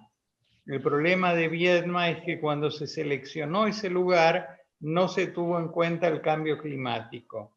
Viedma está a 2,5 metros sobre el nivel del mar. En 1890 tuvo un episodio de destrucción completa por una tormenta del Atlántico, y el aumento del nivel del mar va a hacer que Viedma sea la primera ciudad argentina que haya que abandonar por el cambio climático. Va a haber que abandonar unas cuantas más, pero de todas, la primera va a ser Viedma, de manera que si estamos pensando en trasladar la capital, yo diría que es un mal lugar. Con respecto al tema residuos, yo creo que necesitamos, obviamente, leyes de presupuestos mínimos que no se están cumpliendo demasiado. Pero creo que hay un círculo vicioso en el cual hay una Corte Suprema que hace cursos para jueces que no van o que van a hacer turismo a algún hotel caro, pero no tenemos una manera de asegurar que las leyes se cumplan. Esto que pasa en muchas cosas pasa también en la legislación ambiental. Les cuento que el Senado de Estados Unidos tiene una comisión de seguimiento del cumplimiento de la legislación, que no es de violación, que eso de las normas, que eso corresponde a la justicia, es ver qué pasa con las leyes. El Congreso nuestro tiene una mala política con respecto a la legislación, que es redacta una ley, la aprueba, festejan, aplauden todos y la tiran por ahí. Y el Congreso no hace un seguimiento. ¿Se cumplió? ¿No se cumplió? ¿Se cumplió en Córdoba? Sí, en Mendoza no. ¿Por qué? Manda una comisión y estudiamos. ¿Por qué en Córdoba se cumple, en Mendoza no se cumple? ¿Qué pasó con esto? No se adapta a la realidad local, los jueces no lo conocen. ¿Qué hacemos para que se cumpla? Hay que cambiar la ley. ¿Qué hay que cambiarle a la ley para que se cumpla en todo el país? Esto no lo hace nadie en la Argentina. Entonces, nuestro sistema legal está lleno de leyes simbólicas. Tenemos una preciosa ley de aguas que no se cumplió nunca. Tenemos ley de bosques que ya vimos cómo se cumplió con todos los incendios. Entonces, mientras la normativa ambiental sea de cumplimiento optativo, es muy poco lo que se puede hacer. Y yo creo que hay que trabajar sobre conseguir leyes que sean verdaderas leyes y no ensayos para sacarse la foto.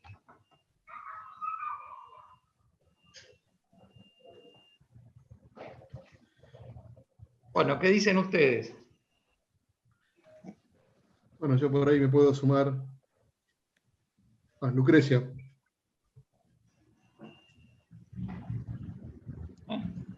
Lucrecia, no tenés Ahí audio. está. Yo sigo hablando, listo, qué suerte que no me escucharon.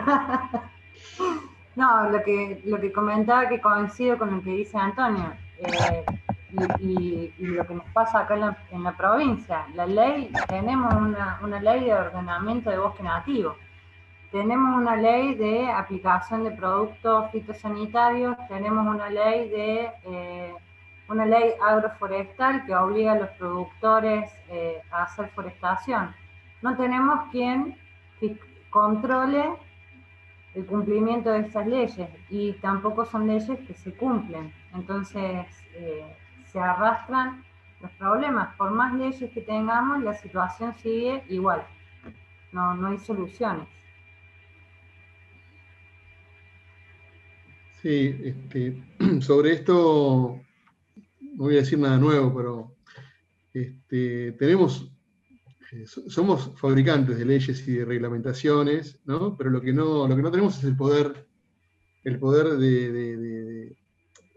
o sea, la institucionalidad suficiente para que estas leyes sean leyes, que sean cumplidas, ¿no? Y ahí radica el problema, porque seguramente si la aplicabilidad de todas las leyes y todas las normativas y ordenanzas son cumplidas, no hubiéramos visto ninguna de las fotos que vimos en las 4 exposiciones que tuvimos. Para ello, entiendo que tiene que haber una toma de conciencia que recién ahora empieza a haber en la población, donde empiezan a haber situaciones muy, muy, muy contrastantes, donde vemos esas plumas en el agua, esas manchas de agua en la contaminación, ese agua que pueda producir, esas mutaciones y migraciones que tienen inclusive los animalitos. Perdón, Antonio, si hablo con una imprecisión casi, que los animales que están ahí adentro empiezan a tener mutaciones, empiezan a haber toda una serie como de alteraciones en los cuerpos. Eso mismo, digo yo, se empieza a escalar, porque esas infecciones o afecciones le pasan a las personas, pasan con los problemas respiratorios, bueno. Y no hay estudio todavía sobre todo lo que está pasando en muchas zonas del área metropolitana, donde la gente vive arriba de la basura y de la basura, y en la contaminación. Ahora, ¿cómo desarmar esta bomba, ¿no? Por un lado, el alto poder de concentración que tiene la metrópoli respecto del territorio. Un territorio que tiene una escasa dispersión y organización en cuanto a sus nodos y a sus áreas productivas. Una ciudad que llamó a la población, y porque las economías territoriales a nivel nacional de alguna manera se fueron desvaneciendo y la oportunidad estaba en la ciudad. Y esa respuesta a todos estaba en la ciudad. Y me parece que ese paradigma es un paradigma que a la hora de pensar en esto de descentralizar o de mudar la ciudad o de desincentivar la densificación en la propia ciudad, son cuestiones que tienen que estar en la agenda de la planificación. Citando también un poco a la prosa de los ingleses, cuando Inglaterra tuvo ese proceso de crecimiento de sus ciudades, automáticamente apareció un sistema de planificación que se crearon las metrópolis de equilibrio a los alrededores de Londres, ¿no? Y donde no se habló de es una red de ciudades que están vinculadas, pero no es la extensión continua de una ciudad que no termina o que no reconoce límites y crece en baja densidad. Entonces, me parece que esta aplicación de una inteligencia, por un lado, en repensar el territorio a escala nacional, evitar estas concentraciones, hay que ponerse a pensar. Yo creo que la gestión política, la política, la gobernanza, las organizaciones, la universidad, nos tenemos que poner a pensar sobre esto de seguir apilándonos en lugares donde ya no entramos. Y eso hace que me parece que aparezcan algunas preguntas hacia adelante que podamos empezar a responder. Hoy por hoy, el tema de la basura es un problema, ¿no? Yo hice esta mención a el relleno sanitario que tenía que tener una cota de 6 metros y hoy está cerca de 31 metros, donde esos lixiviados aparecen inundando los sustratos, esos sustratos empiezan a contaminarse, y bueno, y hay toda una lógica que derrama solamente contaminación, ¿no? Que derrama contaminación. Y como eso, aparte, queda lejos del centro de la ciudad, de la centralidad de la ciudad, nadie lo ve, entonces a nadie le importa. Entonces, primer recomendación es que los problemas los podamos empezar a exhibir, ¿no? Que los empecemos a exhibir. Y en esa exhibición aparece la toma de conciencia. Y en la toma de conciencia creo yo que también la política o la gestión política y la gobernanza hacen que para la toma de decisiones haya que recorrer otros acuerdos, ¿no? Acuerdos más amplios, agendas más amplias, que no representen solamente la opinión o la pulsión de ciertos sectores, sino que represente la demanda de una sociedad, ¿no? Y allí empezar a pactar un nuevo pacto de gobernanza y de territorio. Si no, esto va a ser imposible. Me parece que la punta va por ahí. Y por otro lado, bueno, yo no puedo dejar de decirlo, para mí el conocimiento, el trabajo y la producción hace que las universidades y la escuela y la educación tengan un rol central para todo esto. Así que bueno, dejo la palabra. Bueno, acuerdo. Yo creo que odio la palabra pospandemia porque ya me tiene saturado, pero creo que se abre una oportunidad. Me parece que hay un lugar en la agenda, por lo menos, que no estaba para poder debatir estas cosas, para poder pensar cuestiones que estaban más invisibilizadas. Veremos, la verdad no me gusta hacer futurología, yo no sé cómo evoluciona a medida que podamos ir sobrepasando como sociedad, ir pasando la pandemia. Pero sí hay una apuesta hoy en agenda de las cuestiones ambientales, de las cuestiones habitacionales, de los conflictos, de cómo nos alimentamos. Y en ese sentido me parece que se abre una ventana de optimismo. Creo que estemos aquí en este panel y conversando esto tiene que ver con esta puesta en agenda también, donde se están sucediendo este tipo de trabajos en redes en muchos ámbitos en simultáneo. Creo que la otra cuestión que cruza y que tal vez sea más difícil, pero es el sentido de pensar, que yo creo que la Argentina nos lo debemos como discusión también, cuando pensamos desde una lógica progresista cómo salimos de una crisis, lo que pensamos es únicamente en cómo aumentamos el consumo, y el mundo piensa en términos de que no se caiga el consumo, que aumentemos el consumo, que recuperemos la capacidad de consumo. Y la verdad es que también la humanidad, para tener un futuro, tiene que empezar, creo, a imaginar escenarios o a discutir escenarios distintos, lógicas distintas, que no sean la del consumo como el motor del supuesto bienestar de la humanidad o del futuro saludable de las sociedades. Creo que si hoy toda la humanidad tuviéramos los niveles de consumo de lo que suponemos que son los países más desarrollados, creo que precipitaríamos la capacidad de carga del planeta. Antonio lo sabrá, lo podrá decir mucho mejor, pero lo precipitaríamos a un abismo en forma inmediata. Y me parece que hay que empezar también a tener como una mirada alternativa respecto a cómo se organiza la sociedad en el marco de otra cosa que no sea el trabajo, que no sea el aumento del consumo, y que básicamente tiene que ver también, llevamos todo este proceso con una estúpida concentración de riqueza en la cual el 2% de la humanidad tiene la misma riqueza que el 50% restante. Y es una estupidez, digamos, que estemos dañando un planeta, comprometiendo la capacidad de carga de los soportes naturales para que, como dice Enrique Ortiz Flores, un grupo de personas que entran en un colectivo sean más ricos de lo que ya infinitísimamente ricos son, que no tiene una riqueza que no tiene ninguna razón, ninguna razonabilidad más que la estupidez humana, y que estemos sacrificando el planeta para sostener esa estupidez, que haya gente que el 1% tenga la mitad de la riqueza de todo el planeta. Me gustaría, Antonio, por ahí, algo, no sé si tenés algo sobre esta cuestión del consumo como motor casi único concebido de supuesta prosperidad, digamos. Yo creo que hay que revisar completamente el tema y ligar el consumo con el tema de los residuos. Es decir, yo tengo este aparato acá.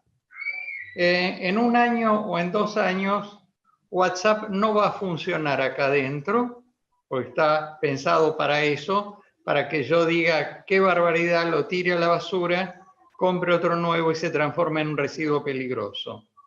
Necesitamos que el tratamiento de los residuos no sea solo una cuestión municipal, no sea solo una cuestión de voluntarios recicladores que trabajan en condiciones precarias. Todo producto industrial tiene que tener instrucciones sobre cómo prolongar su vida útil, es decir, qué le tenemos que cambiar a este celular para que WhatsApp siga funcionando 5 años más. Por ejemplo, ¿cuál es el chip que ellos venden y ofrecen para que alguien a la vuelta de casa pueda cambiarlo? Y cuando termina absolutamente su vida útil, cómo el fabricante se hace responsable de tratar este residuo. Y esto tiene que ser para todos los productos industriales. En definitiva, cuando uno habla de que el generador del residuo somos nosotros, esto no es cierto. El generador del residuo es el que fabrica un producto, que es el que es responsable de qué es lo que le ocurre al producto cuando termina su vida útil y a los ecosistemas cuando ese producto termina su vida útil. De modo que si nosotros empezamos a plantear que la obligación del fabricante es ocuparse no solo de cuando uno compró el producto, sino de cuando uno lo desechó. Por ejemplo, en la Defensoría del Pueblo de la Ciudad planteamos para las pilas y baterías la responsabilidad extendida del fabricante. El fabricante tiene que usar, todavía no conseguimos que el gobierno de la ciudad lo implementara, el fabricante tiene que usar la misma red por la que te vende pilas para recibir las pilas gastadas y ocuparse a su cargo, no a cargo mío ni tuyo, a cargo del fabricante, porque el que metió las pilas en la sociedad es el fabricante, no fuimos nosotros.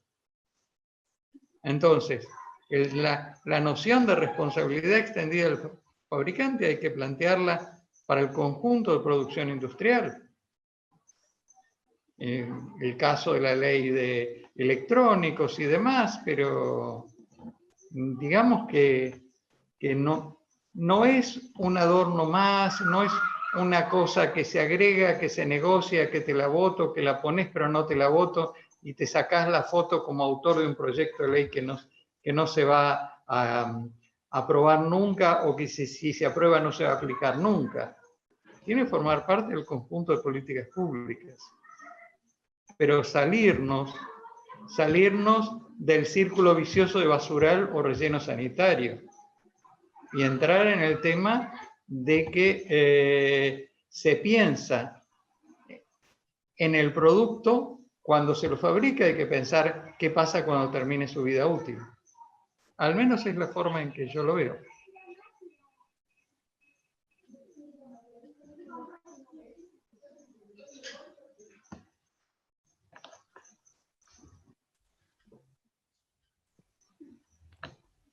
Bueno, pero ¿qué más dicen ustedes?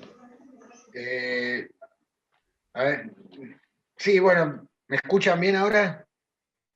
Sí, sí. Sí, cuando estaba hablando de las pilas, Antonio, me acordaba de algunos lugares que las botellitas de plástico tienen una cantidad de veces que pueden ser reutilizadas antes de ser desechadas, cosa que acá, por ejemplo, no existe. Acá en la práctica terminamos de tomar la botellita de agua mineral y, bueno, con suerte va al cesto de basura que corresponde, en pocas oportunidades.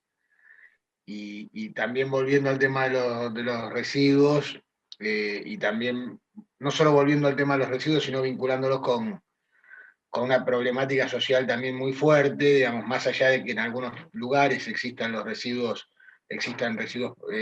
contenedores particulares, pero el hecho de que los recicladores, llamados cartoneros o como querramos en cada uno de los lugares, se metan de cabeza adentro de los contenedores en los cuales no debería haber materiales para reciclar, ¿sí? Habla bastante mal de todos nosotros como sociedad y habla bastante mal de los controles que se realizan en torno a las disposiciones finales de residuos, porque si alguien no supiera que va a encontrar ahí cartón, vidrio, plástico, no perdería el tiempo en meterse de cuerpo entero adentro de un contenedor de basura. Me parece que, bueno, yo disparé un poco el tema de los residuos porque realmente ha aparecido todos y tiene que ver también un poco con esta situación de consumo cada vez más exponencial de lo que planteaba Rolo, ¿no? A mí me parece que, nada, simplemente yo iría cerrando. Realmente lo único que tengo es agradecimiento para lo mismo que dije al principio, para la Fundación Coepio y las demás organizaciones, para Mariana, que me aguantó mucho. No, Y por favor, fue un placer realmente para aprender los mucho. cuatro, que realmente para mí ha sido una experiencia extraordinaria y ha sido un lujo poder coordinado el panel en el cual ustedes han intervenido. Así que bueno, les agradezco mucho y esperemos que se repita, porque como dije al principio, me parece que estos puntos de encuentro, y donde por ahí en algunos otros también incorporemos algunos otros actores, ¿sí? Acá estamos organizaciones como la Defensoría, si estamos organizaciones académicas, está Rolo, que cumple una función en el Estado, pero que su trayectoria ha sido fundamentalmente vinculado al ámbito académico, pero nos falta seguir juntando masa crítica, ¿sí? Para que este tema vaya adquiriendo, creo, la centralidad que viene amenazando desde hace tiempo. Así que bueno, muchísimas gracias a todos. Bueno, muchas gracias por la invitación, muchas gracias a los colegas. Gracias. Igualmente, muchas Bueno, gracias por todo. muchas gracias a los presentes, a las personas que estuvieron, bueno, ustedes, a Fabián, a Antonio, Rodolfo, Fernando, Lucrecia, y muchas gracias a todas las personas que nos estuvieron siguiendo por el Facebook y por el Zoom. Agradecerle de nuevo a la Defensoría del Pueblo de la Ciudad Autónoma de Buenos Aires, que siempre tiene estas propuestas tan interesantes, que tienen en cuenta los derechos humanos, y en este caso los derechos ambientales, y que nos sirven para fortalecernos a todos, porque la verdad que visibilizar las problemáticas nos sirve para tener un panorama de al menos, y algunas propuestas de qué es lo que podemos hacer para mejorar. Así que, bueno, muchas gracias a todos y nos vemos en alguna próxima propuesta de la Fundación. Gracias.